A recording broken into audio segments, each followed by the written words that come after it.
Hello friends, आज हम absolute टूअर का एपिसोड 1 एक्सप्लेन करने वाले हैं। तो बिना किसी देरी के एक्सप्लेनेशन को शुरू करते हैं। एपिसोड की स्टार्टिंग में हमें एक क्लॉक टावर को दिखाया जाता है। उसके बाद हमारा सीन शिफ्ट होता है हमारे मेन लीड की ओर, जो एकेडमी की ओर जा रहा होता है।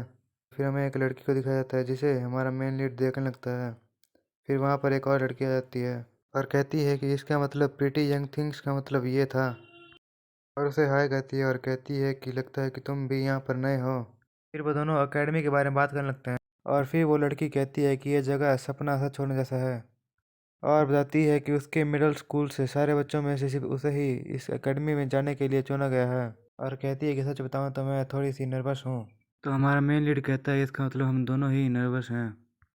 फिर वो लड़की कहती है कि जो मार्शल टेक्निक यहाँ पर सिखाई जाती है, तुम्हें क्या लगता है कि वो ट्रेनिंग कितनी टफ होगी। इन दोनों को हथियारों की आवाज़ आती है तो वो उस तरफ देखते हैं। फिर वो लड़की कहती है कि मैंने अभी तक तुम्हें अपने आप को इंट्रोड्यूस नहीं किया, और अपने आप को इंट्रोड्यूस करती है। वो अपना नाम इमारी नागाकुरा बताती है। फिर हमारा मेन लीड अपना नाम टोर कोकोनोए बताता है। कहता है कि मुझे तुमसे मिलकर अच्छा लगा मिस नागाकुरा। तो इमारी कहती है कि तुम मुझे इमारी बोल सकते हो। फिर वहाँ पर सभी नए बच्चों के लिए अनाउंसमेंट होती है कि वो सभी हॉल में इकट्ठा हो जाएं। तो वो दोनों चलने लगते हैं। फिर हमें हॉल का सीन दिखाया जाता है जहाँ पर सभी बच्चे आगे होते हैं, और हमें टोर और इमारी को दिखाया जाता है जो एक साथ बैठे होते हैं। फिर हमें एक लड़की को दिखाया जाता है जो उन सभी स्टूडेंट्स का कोरियो एकेडमी में वेलकम करती है, और वो अपना नाम साकोयास कुमो बताती है और बताती है कि वो इस एकेडमी की हेड मिस्ट्रेस है। और फिर वो कहती है कि चीज़ें शुरू करने से पहले आप सब अपने साथ में बैठे हुए पर्सन पर ध्यान दें, क्योंकि वो आपका पार्टनर होने वाला है। टोर इमारी से कहता है कि लगता है हम दोनों टीम अप करने वाले हैं। तो इमारी कहती है मुझे भी ऐसा ही लगता है। फिर हेडमास्टर्स कहती है कि जब मैं सिग्नल दूं तब तुम्हें खड़े होकर अपने पार्टनर के साथ बैटल करनी है। ये सुनकर सारे बच्चे बातें करने लगते हैं। फिर हेडमिस्ट्रेस कहती है कि सिर्फ विनर को ही एंट्रेंस मिलेगी, और हारे हुए लोग एकेडमी छोड़कर जा सकते हैं। फिर बहुत सारे स्टूडेंट कहते हैं कि उन्हें उस स्कूल से एक्सेप्टेंस लेटर मिला था, और कहते हैं कि हेडमिस्ट्रेस क्या सीरियस है। फिर हेडमिस्ट्रेस कहती है अगर तुम्हारा बैटल 10 मिनट के अंदर नहीं ख़त्म हुआ तो तुम और तुम्हारा पार्टनर दोनों ही फेल हो जाएंगे। तो इमारी खड़ी होती है और हेडमिस्ट्रेस से पूछती है कि ये क्या अजीब नहीं होगा अगर हम एक बैटल हार जाने की वजह से बाहर निकाले गए। तो फिर हेडमिस्ट्रेस कहती है अगर तुम एंट्रेंस एग्ज़ाम पास नहीं कर पाए तो तुम्हारा यहाँ पर कोई काम नहीं है, और इस टेस्ट का पर्पस ये है कि कोएक्यू एकेडमी तुम्हें सर्वाइवल के बारे में पढ़ाएगी। और इसका एक ही सिंपल रूल है कि तुम्हें दूसरों को हराना होगा ताकि तुम जिंदा रह सको। तो इमारी कहती है कि ये हमारा इस एकेडमी में पहला ही दिन है। तो हेडमिस्ट्रेस कहती है कि तुम जल्दी ही बैटल में उतरने से हिचकिचाओगे, तो यही अच्छा होगा कि तुम अभी से बैटल करना शुरू कर दो। तो हेडमिस्ट्रेस कहती है कि तुम खुद जानते हो कि तुम यहाँ पर इकट्ठा हुए हो ताकि तुम इस एकेडमी को अटेंड कर सको। फिर टोर खड़ा होता है और कहता है कि उसे उसका पार्टनर चेंज करना है। तो हेडमिस्ट्रेस इसके लिए मना कर देती है और कहती है कि तुम्हारे साथ जो पर्सन है वो तुम्हारा पहला एनिमी है। फिर इमारी टोर से कहती है कि ये ठीक है, और कहती है कि तुम क्या करना चाहते हो इससे मैं अप्रिशिएट करती हूँ, लेकिन मैं अपने आप को होल्ड कर सकती हूँ। फिर हेडमिस्ट्रेस उन सबको बैटल करने के लिए कहती है और कहती है कि तुम सबको हेवन से चूज़ किया गया है। फिर वो उनको उनका ब्लेज इस्तेमाल करने के लिए कहती है, और कहती है कि तुम अपने आप को प्रूव करो कि तुम इस हेलोड हॉल में एंटर होने के लिए वर्दी हो।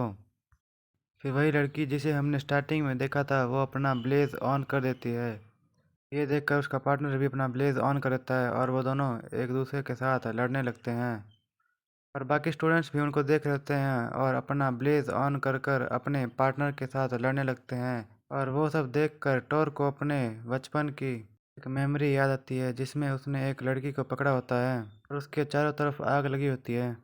फिर सीन वापस प्रेजेंट में आ जाता है, जहां इमारी टोर से कहती है कि यहाँ कुछ है जो वो करना चाहती है, इसी वजह से वो इस एकेडमी में आई है, इसीलिए मैं आज तुमसे नहीं हार सकती।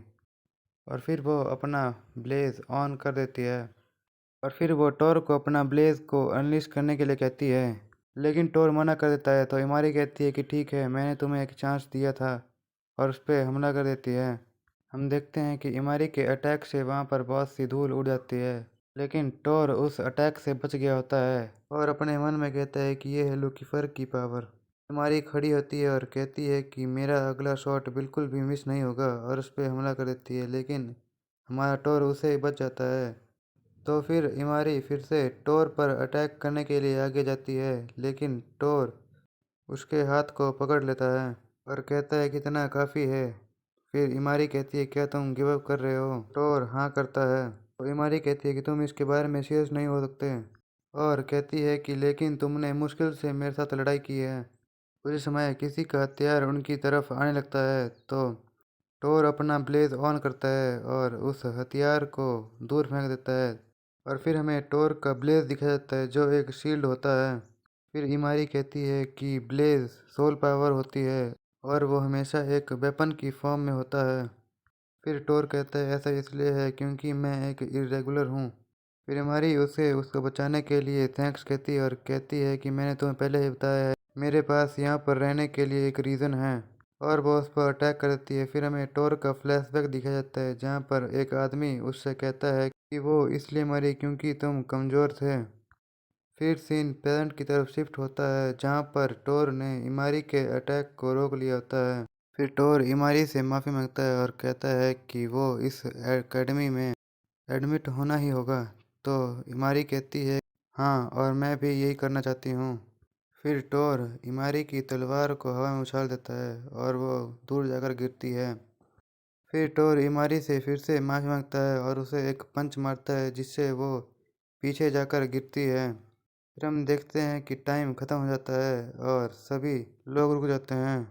फिर हेडमिस्ट्रेस कहती है कि जैसा मैंने कहा था कि सिर्फ जीतने वाले ही परमिट ले सकते हैं, और वो उन जीते हुए कंटेस्टेंट्स का वेलकम करती है।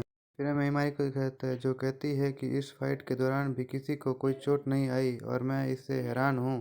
फिर टोर उससे कहता है कि तुम्हें पता है कि ब्लेज हमारे सोल से क्रिएट होता है, तो मुझे लगता है कि ये सिर्फ सोल को ही हर्ट कर सकता है और बॉडी को अनटच ही रहने देता है। तो इमारी कहती क्या तभी तुम होल्ड बैक कर रहे थे? तो टोर कहता है कि मैंने अपनी ब्लेज की फुल पावर इस्तेमाल नहीं की थी क्योंकि मुझे लगा कि मैं कहीं तुम्हें हर्ट ना कर दूं। फिर इमारी कहती है कि तुम बहुत ही स्वीट हो, और कहती है कि अब तुम इसे और नहीं कर सकते। कहती है इससे कोई फ़र्क नहीं पड़ता कि तुम्हारी पावर कैसी है और तुम्हारा ओपोनेंट कितना ही स्ट्रांग या वीक हो। अगर तुम एक बार हार गए तो तुम्हारा इस एकेडमी में जर्नी वहीं पे ख़त्म हो जाएगी। ऐसी ही दुनिया तुम्हारा वहाँ पर इंतज़ार कर रही होगी, और अगर तुम एक बार हार गए तो वहाँ पर फिर कोई डू ओवर्स नहीं होंगे। और फिर इमारी टोर को कांग्रेट्स करती है और उसको ध्यान रखने को कहती है और वहाँ से चली जाती है।